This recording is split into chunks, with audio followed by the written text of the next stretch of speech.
옆에 분과 인사하면서 다시 한번 메리 크리스마스. 이렇게 기쁨이 일어나면 좋겠습니다. 아시겠죠? 네. 성도님들도 아시겠지만 12월은 예수님이 주인공입니다. 그렇죠? 그런데 세상이 워낙 혼란스러워서 지금 세상에는 예수님의 이름이 사라지고 있는 것이 현실입니다. 어느 순간 거리에서는 캐롤송이 사라졌습니다. 그리고 또 어느 순간 지나니까 성탄 트리가 조금씩 사라지기 시작했습니다. 예수님 이름이 사라지고 캐롤송이 사라지고 이제는 어둠을 밝히는 성탄 트리마저 살아가는 것이 지금의 현실입니다. 이렇게 세상은 예수님의 탄생을 지우려고 매우 노력하고 있습니다. 하지만 교회는 예수님의 탄생을 기뻐하고 세상 끝나는 날까지 이 날을 지켜야 하는 의무가 있음을 기억하고 여러분들도 믿음을 지키듯이 성탄절을 지키기 위해서 노력하는 성도님 되시기 바랍니다. 인류의 구원자이시고 세상의 소망이신 예수님이 성도님들의 심령에 가득히 채워지는 이때가 되기를 예수님 이름으로 축원드립니다. 어제 우리나라는 대통령을 탄핵했는데 안타깝게도 세 번째가 되었습니다. 성도님들이 탄핵을 3번 했다는 것쯤은 아실 텐데 이 탄핵을 3번 한 시간이 얼마 걸린지 아십니까? 불과 20년도 안 된 사이에 대통령을 3번이나 탄핵한 나라입니다. 국가의 지도자를 국민이 3번이나 짧은 시간 안에 탄핵한 것은 지도자에게도 고통이지만 그렇게 할 수밖에 없는 백성들도 고통입니다. 지도자가 백성들에게 고통을 가중시키는 것보다 탄핵으로 더 이상의 고통을 줄이는 것도 하나의 방법은 맞습니다. 민주주의 국가는 지도자가 잘못하면 탄핵으로 교체할 수 있습니다. 그런데 러시아, 중국, 북한 이들처럼 독재하는 국가는 지도자가 백성을 아무리 고통스럽게 해도 백성들은 지도자를 교체할 수 없습니다. 이들처럼 우리가 너무 힘들어서 지도자를 교체하고 싶은데 교체할 수 없는 나라가 이 인류 역사 가운데 참 많이 있어 왔습니다. 그 가운데 대표적인 것이 왕을 섬기는 나라의 백성들입니다.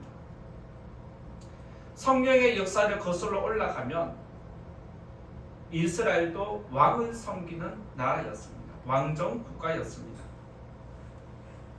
왕이 정책을 잘못 펼쳐서 우리에게 고통이 주어지지만 왕을 교체할 수 없는 백성의 고통은 참 힘든 것입니다. 이렇게 힘든 삶을 지속적으로 살아간 것이 이스라엘 백성이었고 오늘 말씀에 등장하는 남유다 백성들입니다. 지형적으로 볼 때에 이스라엘과 우리나라는 비슷한 점이 매우 많이 있습니다. 이스라엘 지도 모양을 여러분들 알고 계십니까?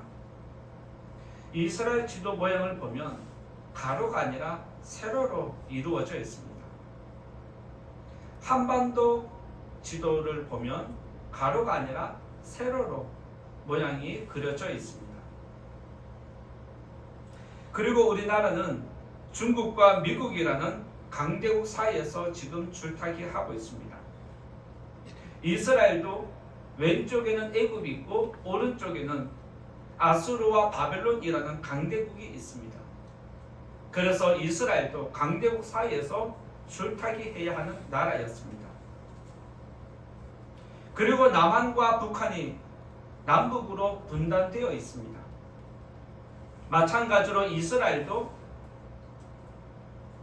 북이스라엘과 남이스라엘로 분단된 국가입니다. 이스라엘이 두 개다 보니까 위에 있는 이스라엘은 북이스라엘이라 부르고 밑에 있는 이스라엘은 남유다라고 그렇게 이름을 달리해서 부르고 있습니다. 우리나라가 남한과 북한으로 분단되듯이 이스라엘도 북이스라엘과 남유다로 분단된 민족이었습니다. 그리고 북이스라엘과 남유다 중에 먼저 멸망당한 나라는 북이스라엘입니다. 그 나라가 망한 다음에 136년이 지난 후에 남유다도 멸망을 당하는데 하나님은 북이스라엘이 멸망한 이유를 밝히고 있습니다. 그리고 남유다가 망한 이유도 성경에 분명히 기록해 놓았습니다. 북이스라엘과 남유다가 멸망하기 전에 죄가 가득히 차고 매우 혼란했다는 것이 성경의 기록입니다. 지금 우리나라도 매우 혼란한 나라임을 부정할 수 없습니다. 따라서 북이스라엘과 남유다가 어떻게 망했는지 그 이유를 살펴보면서 우리나라가 이 길을 걸어가면 망하게 되는구나, 망하지 아니하려면 이렇게 해야 하는구나, 이것을 깨달으시고 이 나라를 위해서 기도해주는 성도님과 교회가 되기를 예수님 이름으로 부탁을 드리면서 말씀 나누고자 합니다. 첫 번째 말씀드릴 것은 남유다가 멸망하게 된 이유, 첫 번째는 왕들의 죄악입니다. 남유다가 멸망한 이유 첫 번째는 왕들의 죄악 때문이다라고 성경이 기록을 하고 있습니다. 오늘 우리가 읽은 말씀 32절 한번 또 같이 읽어볼까요? 32절 같이 읽어봅니다. 시작. 여호아하스가 그의 조상들의 모든 행위대로 여호와 보시기에 악을 행하였더니, 여호아하스의 아버지는 우리가 본문 앞에 보면 요시야 왕이 등장합니다. 바로 여호아하스의 아버지는 요시야 왕입니다. 그리고 그가 남유다를 얼마나 통치를 잘했는지 하나님은 요시야의 통치를 한 문장으로 이렇게 정리를 해놓았습니다. 열왕기하 23장 25절입니다. 오늘 우리가 읽은 본문 앞에 있는데요, 오늘 성경은 좀 많이 찾으셔야 될 것 같아요. 한번 같이 읽어볼게요. 23장 25절 요시야 왕이 통치를 어떻게 했는지 하나님이 이렇게 정의를 내리는 구절이 있습니다. 25절 찾으셨나요? 네, 읽어보겠습니다. 시작. 요시야와 같이 마음을 다하며 뜻을 다하며 힘을 다하며 모세의 모든 율법을 따라 여호와께로 돌이킨 왕은 요시야 전에도 없었고 후에도 그와 같은 자가 없었더라. 요시야가 얼마나 하나님을 잘 섬겼는지 한 번에 알아보시겠죠. 하나님이 인정해 줄 정도로 그가 말씀대로 살아갔던 왕임을 알게 됩니다. 이렇게 요시야 왕은 하나님께 인정받을 정도로 율법을 지키려고 했고 말씀대로 살려고 했고 백성들에게 말씀을 가르치기 위해서 엄청난 노력을 쏟았습니다. 그런데 그의 아들 여호아하스는 아버지의 믿음을 따르지 않았다라고 기록을 하고 있습니다. 그러면서 아버지를 따르지 아니하고 누구를 따랐느냐? 조상들을 따랐다라고 기록을 하고 있습니다. 왜 하나님은 여호아하스가 아버지를 따르지 않았다라고 말하지 않고 조상들을 따랐다, 조상들을 따랐다라고 그렇게 표현을 할까요? 여기서 조상들의 의미는 죄인의 본성을 이야기합니다. 여기서 조상들의 모든 행위는 출애굽해서부터 하나님을 거역하고 반역하는 모든 조상들의 그 악한 마음을 이 여호아하스가 따랐다는 것을 이야기합니다. 이것을 여호아하스 본인에게 적용을 하면 무슨 뜻이냐면 여호아하스가 자기의 죄를 관리하지 못했다는 뜻입니다. 죄가 일어나는 죄의 본성을 왕임에도 불구하고 관리를 못했기 때문에 결국에는 똑같은 조상들처럼 죄를 지으면서 살아갔다는 뜻입니다. 성도님들도 믿음 생활을 하지만 여러분에게는 항상 죄의 본성이 남아 있습니다. 그래서 언제든지 죄의 본성이 일어날 수 있습니다. 그런데 이것을 관리하지 않으면 믿음은 떨어질 수밖에 없고 식어질 수밖에 없고 하나님을 떠날 수밖에 없고 하나님을 떠나면 당연히 죄를 짓게 되는 것입니다. 그런데 여호아하스는 죄의 본성대로 살면서 그가 가지고 있는 힘이 있습니다. 바로 왕이라는 권력이 있습니다. 내 마음대로 살면서 왕의 권력까지 가지고 있으니까 그가 얼마나 거만해지겠습니까? 하고 싶은 거 다 할 수 있고 한마디면 다 해결되는데 그에게 거칠 것이 무엇이 있습니까? 결국에는 그가 하나님을 떠나게 됩니다. 하나님을 떠나게 되니까 하나님이 그에게 징계를 내립니다. 그게 무엇이냐면 바로 애굽 왕 바로 느고를 일으켜서 그의 나라를 침범하게 만드는 것입니다. 너가 너무 교만하구나. 너가 너무 죄가 가득하구나. 너의 죄를 한번 쳐야 되겠다라고 하면서 채찍을 든 것이 애굽 왕 바로 느고였습니다. 그리고 34절에 하나님이 그를 어떻게 심판했는지 분명히 기록하는데 34절 읽어볼까요? 34절 읽어보겠습니다. 시작. 바로 느고가 요시야의 아들 엘리야김을 그의 아버지 요시야를 대신하여 왕으로 삼고 그의 이름을 고쳐 여호야김이라 하고 여호아하스는 애굽으로 잡아갔더니 그가 거기서 죽으니라. 여기서 여호아하스는 애굽으로 잡아갔더니 그가 거기서 죽었다는 것은 그의 유골도 고향으로 돌아오지 못했다는 뜻입니다. 유대의 왕은 죽으면 다윗의 묘실에 장사되는 것이 전례입니다. 왕들의 무덤이 있어서 왕이 죽으면 진짜 악한 왕이 아니면은 그 묘실에 들어가는 것이 정상이었습니다. 그런데 하나님은 이 여호아하스의 죄가 너무 크니까 그를 애굽으로 포로로 보내고 거기서 죽게 만든 다음에 그의 유고조차도 조상 땅에 묻히지 못하도록 만들어 버리셨습니다. 그리고 바로 느고는 여호야김을 유다의 왕으로 세웠는데 여호야김 역시 악을 행했다라고 성경이 분명하게 기록을 하고 있습니다. 23장 37절에서 24장 1절에 있는 말씀인데요. 37절에서 24장 1절 두 절의 말씀 같이 또 성경 읽어보겠습니다. 37절 24장 1절 같이 읽습니다. 시작. 여호야김이 그의 조상들이 행한 모든 일을 따라서 여호와 보시기에 악을 행하였더라. 여호야김 시대에 바벨론의 왕 느부갓네살이 올라오매 여호야김이 3년간 섬기다가 돌아서 그를 배반하였더니. 여호야김은 애굽의 바로 왕이 왕으로 세워졌습니다. 그러면 누구 말을 들어야 될까요?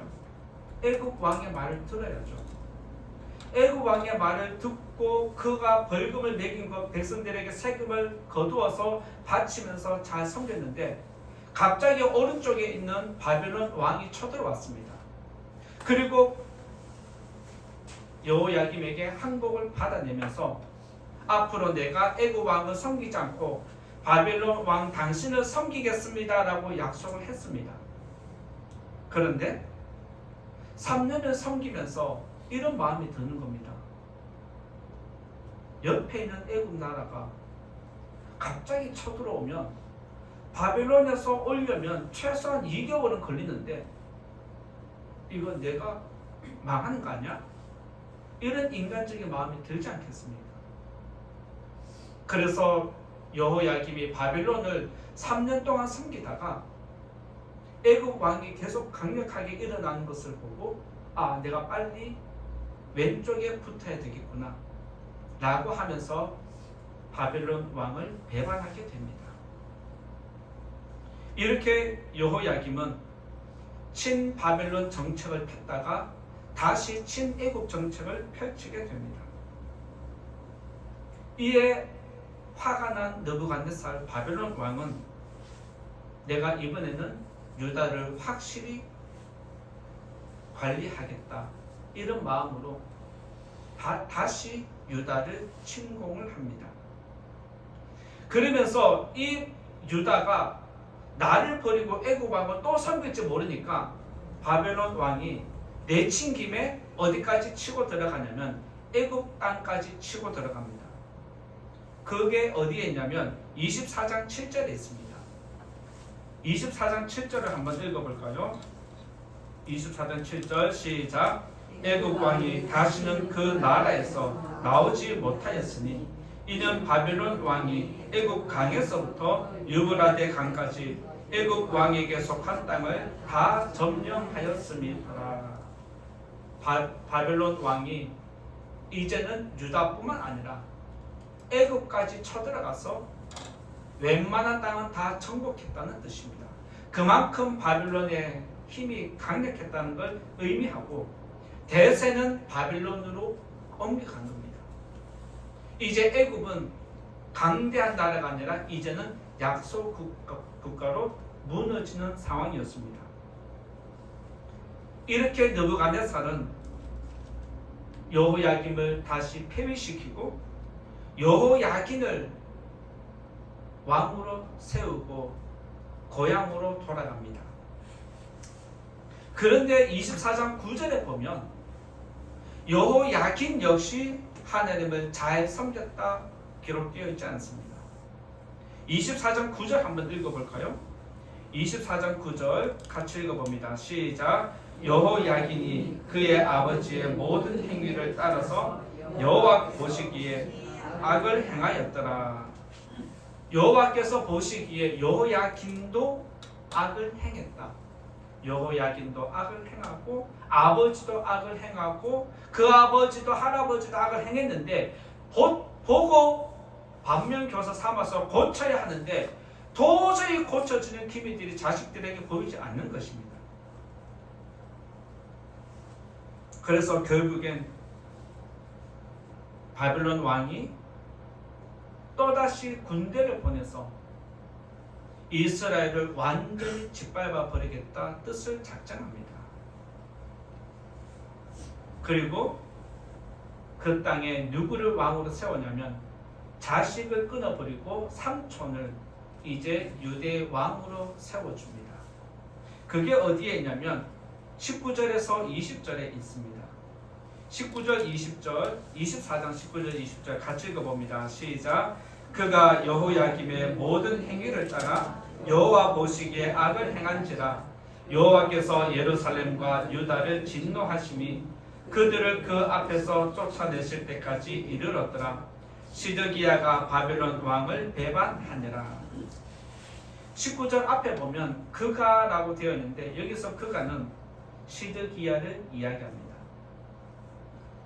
바벨론 왕이 예루살렘을 정복하고 고향으로 돌아가면서 이제 시드기야를 왕으로 또 세웠는데 그도 역시 또 악을 자행하는 모습이 나타나고 결국에는 또 그가 살만하니까 바벨론 왕을 배반했다라고 20절에 분명히 기록을 하고 있습니다.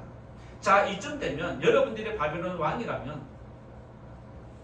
유대 땅을 그대로 두겠습니까? 지금 바벨론 왕을 배반한 게 몇 번째입니까? 내가 분명히 세웠고 힘의 균형도 지금 바벨론으로 기울었는데 왕으로 세우는 사람들마다 몇 년이 지나면 다 배신하는 겁니다. 이쯤 되면 화가 폭발하지 않겠습니까? 그래서 바벨론 왕은 시드기야가 악을 행하자 이제는 완전히 짓밟아 버립니다. 그게 무엇이냐면 예루살렘 성을 완전히 초토화시키는 것입니다. 예루살렘 성을 다 파괴하고 예루살렘 성전도 파괴뿐만 아니라 모든 재산도 빼앗아가고 말씀의 기록을 보면 그 땅에 누가 남아있냐면 비천한 자만 남아있다라고 성경이 기록할 정도로 모든 사람들을 다 바벨론으로 포로로 잡아갔습니다. 바벨론 왕이 볼 때에 이 유대인들은 가만히 두면 계속 반역하는 족속이구나, 고쳐서 쓸 수 없는 민족이구나, 이래 생각하지 않았겠습니까? 그래서 아예 그 땅을 완전히 황폐화시켜 버립니다. 이처럼 하나님은 그 나라와 그 나라의 지도자를 그 땅에 죄가 가득히 찰 때까지 가만히 내버려 두는 것이 하나님의 섭리였습니다. 마찬가지로 지금 우리나라도 20년 사이에 지도자를 3번이나 탄핵하는 아픔을 겪었는데 하나님이 이 시간들을 우리에게 왜 허용하고 있는 것일까요? 이 땅에 죄가 그만큼 많이 찼다는 뜻 아니겠습니까? 지도자들의 죄악이 그만큼 하나님의 진노를 일으킬 만큼 찼다는 뜻이라 생각이 됩니다. 왕의 죄만 가득히 찼을까요? 이 땅의 백성들도 죄가 가득히 찼기 때문에 하나님의 진노가 일어난다고 믿습니다. 따라서 이 자리에 계신 성도님들, 이 나라가 탄핵한다고 수습이 될까요?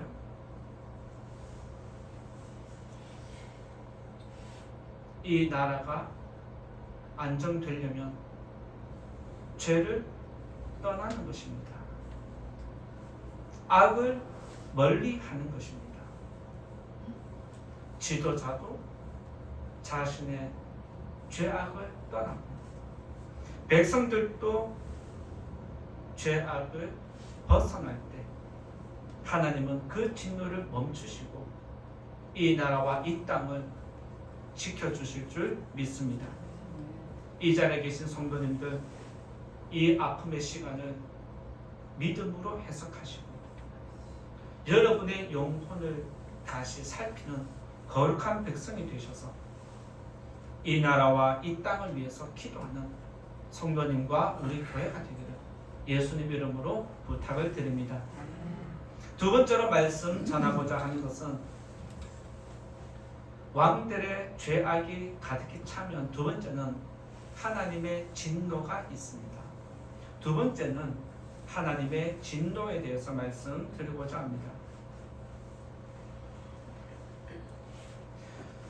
북이스라엘이 하나님을 떠나면서 오른쪽에 있는 아수르 나라가 침략을 해서 그 나라를 멸망시켰습니다. 북이스라엘이 멸망하는 것을 남유다가 분명히 지켜보았습니다.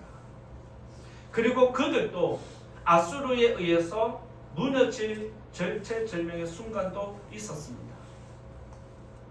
그런데도 남유다는 그 교훈을 잊어버렸습니다. 저들이 하나님을 떠났기 때문에 죄가 가득히 찼기 때문에 심판이 임했다는 걸 그때는 알았는데 시간이 지나면서 그들도 무감각해지기 시작했습니다. 그러면서 자연스럽게 죄를 짓게 되었습니다.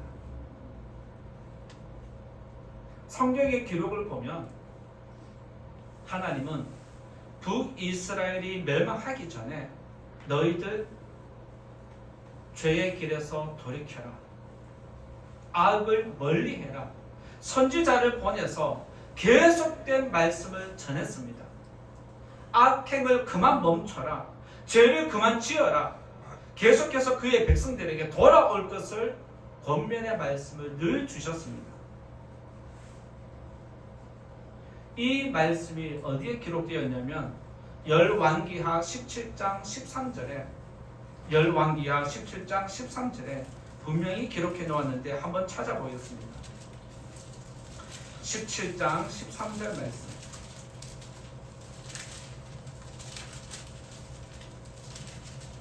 17장 13절 같이 읽어봅니다. 시작. 여호와께서 각 선지자와 각 선견자를 통하여 이스라엘과 유다에게 지정하여 이르시기를 너희는 돌이켜 너희 악한 길에서 떠나 나의 명령과 율례를 지키되 내가 너희 조상들에게 명령하고 또 내 종 선지자들을 통하여 너희에게 전한 모든 율법대로 행하라. 여기 보면 13절 앞부분에 보면 각 선지자와 각 선견자를 통해서 누가 누구에게 이스라엘과 남유다에게 지정했다.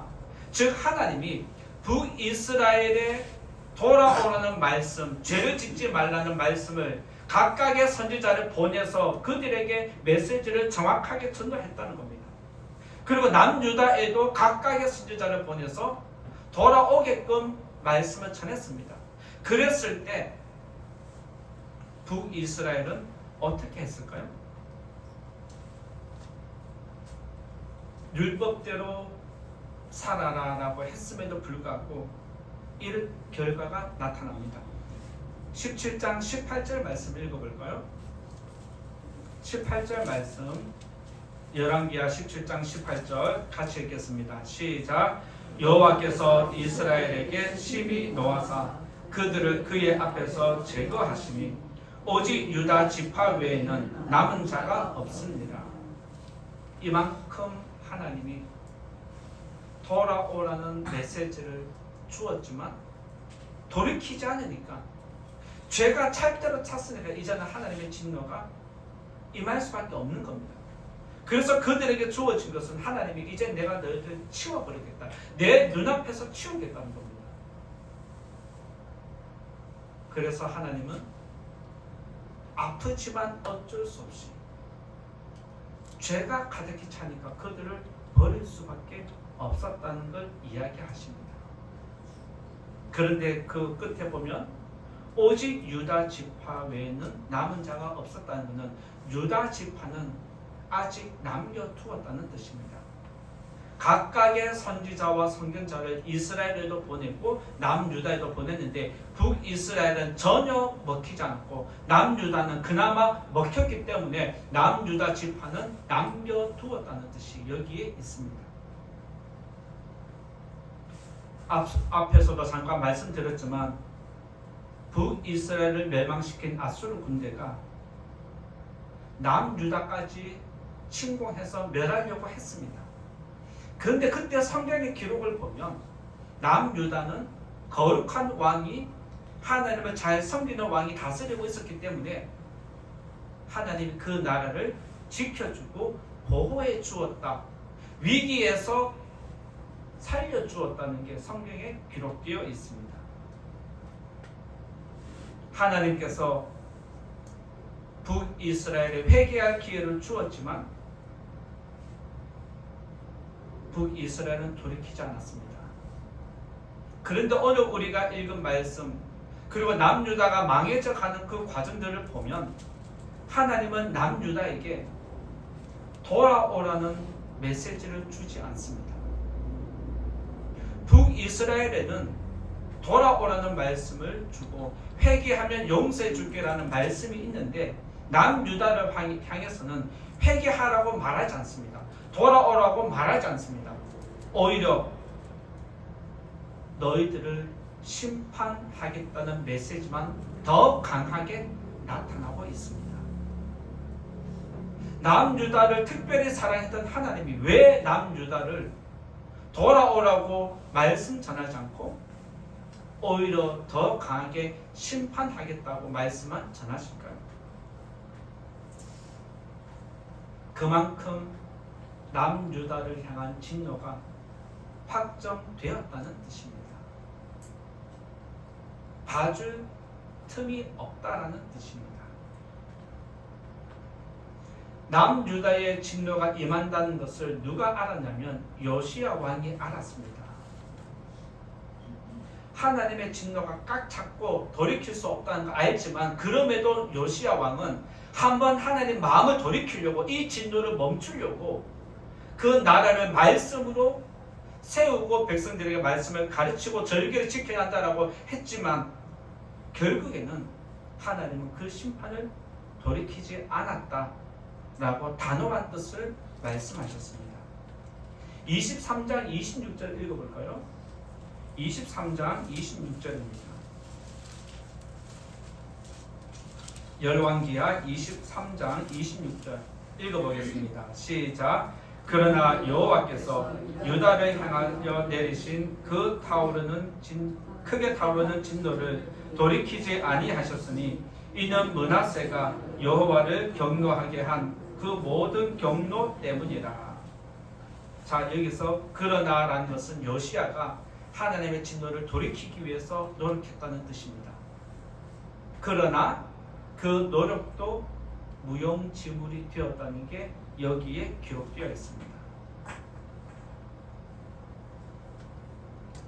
그러면서 27절에 하나님은 또 다시 이렇게 말씀을 하십니다. 27절 또 읽어보겠습니다. 시작. 여호와께서 이르시되 내가 이스라엘을 물리친 것 같이 유다도 내 앞에서 물리치며 내가 택한 이 성 예루살렘과 내 이름을 거기에 두리라 한 이 성전을 버리리라 하셨더라. 하나님이 오죽했으면 내가 선택한 이 성을 버리겠다, 내 이름을 거기에 두겠다라고 한 성전까지 완전히 버리겠다고 말할 정도로 하나님의 진노가 가득히 찼다는 뜻을 보여줍니다.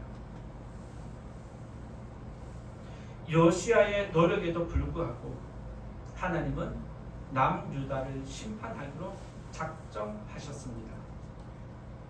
그리고 시간이 지날수록 유다의 왕들은 죄가 더 강해지는 것을 보게 됩니다. 요시야의 아들 여호아하스부터 시작해서 여호야김, 시드기야에 이르기까지 그 악이 계속해서 증가하는 것을 보게 됩니다. 그리고 바벨론이 남유다를 침략했을 때 하나님은 뭐라고 말씀하시느냐? 이렇게 말씀하십니다. 24장 3절과 4절 24장 3절과 4절 다시 한번 같이 읽어보겠습니다. 시작.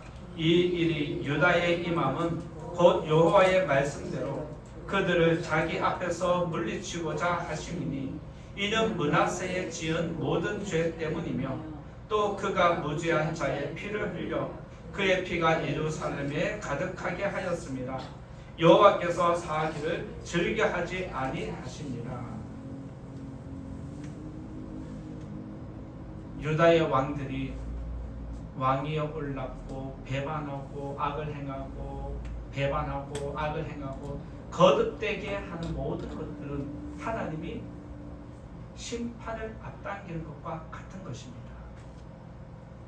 심판이 확정되었기 때문에 갈수록 악이 거세지는 것을 보게 됩니다.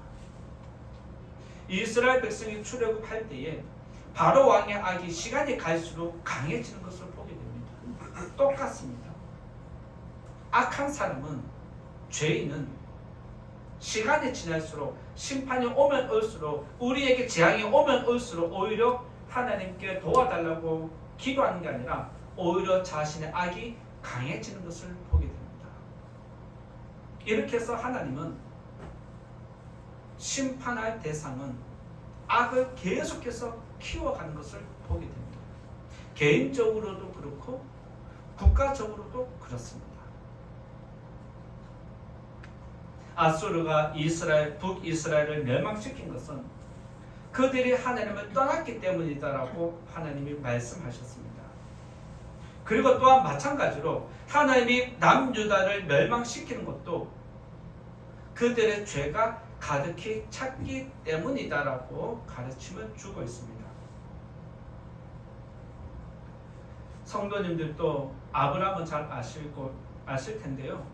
하나님이 아브라함에게 내가 너에게 가나안 땅을 줄게. 그리고 너의 후손들에게 가나안 땅을 유산으로 물려줄게. 대신에 400년 후에 가나안 땅을 줄게라고 약속을 합니다. 왜 그러셨을까요? 주려면 지금 주면 되지요. 그것도 1, 20년도 아니고 50년도 아니고 400년 후에. 아니 내가 죽고 난 다음에 무슨 소용이 있어요? 하나님은 아브라함에게 이 가나안 땅을 너와 너의 후손에게 줄 텐데 400년 후에 준다라고 말씀을 하면서 조건이 무엇이냐면 그 이유 때문에 400년 후에 너희가 들어가게 된다고 밝힌 구절이 있습니다. 그게 뭐냐면 아직 그 땅에 죄가 가득히 차지 않았다라고 말씀하십니다. 내가 너에게 빨리 가나안 땅을 주고 싶은데 그 땅을 지금 주고 싶다고 줄 수가 없어. 왜? 아직 그 땅에 죄가 차지 않았다는 것을 이야기하십니다. 그리고 그 땅에 죄가 가득히 차려면 내가 심판할 만큼 죄가 차려면 몇 년 기다려야 된다? 400년을 기다리라는 거예요. 이처럼 하나님은 죄가 차서 그 날을 심판할 때까지 기다리십니다. 그 나라만 기다리는 게 아니라 개인적으로도 그 죄가 찰 때까지 그를 칠 때까지 하나님은 기다리고 있다는 것을 우리들에게 보여주십니다. 이렇게 하나님은 한 민족을 치실 때는 그 땅의 죄가 가득히 찰 때까지 기다린다는 것을 기억해야 됩니다. 하나님의 진노를 피하고 하나님의 진노를 돌이키려면 한 가지 방법밖에 없습니다. 온 나라가 회개하는 것입니다. 여기서 백성들만 회개해서는 안 됩니다. 여기서 지도자만 회개해서는 안 됩니다. 하나님의 심판을 한순간에 면한 나라가 역사적으로 있습니다. 그게 어디냐면 니느웨라는 나라입니다.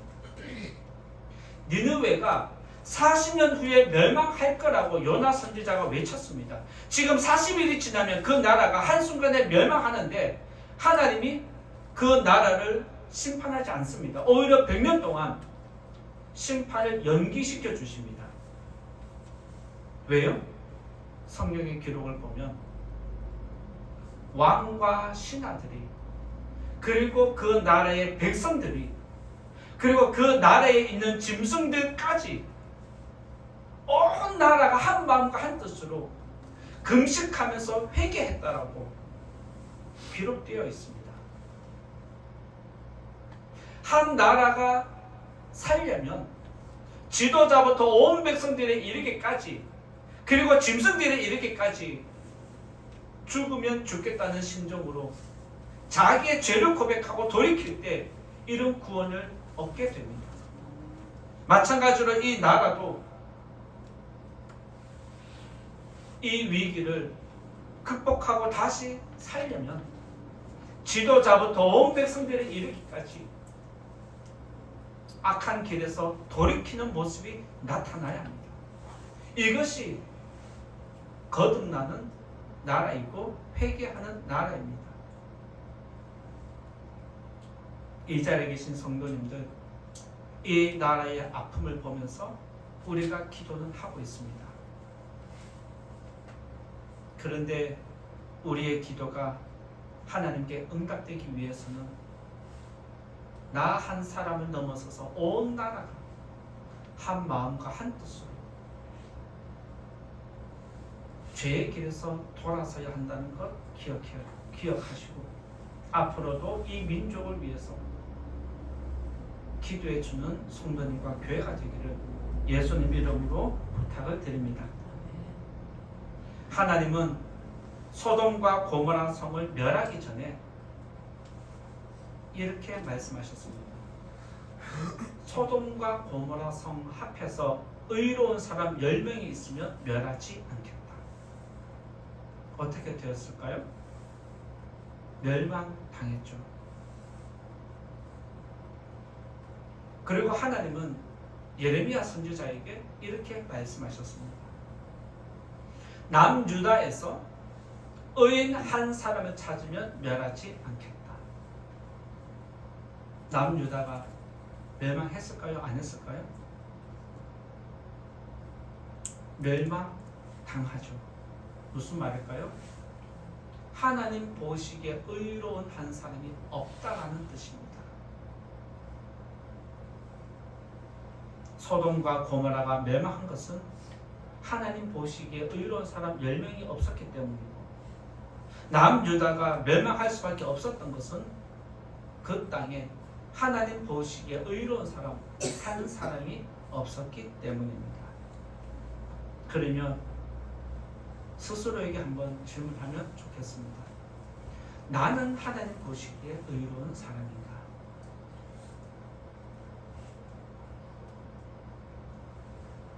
나는 내가 나를 봐도 의로운 사람이 아닌데 하나님 보실 때 내가 의로운 사람일까요?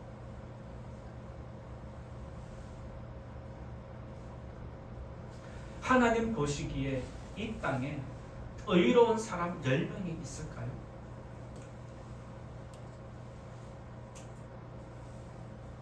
성도님들은 어떻습니까?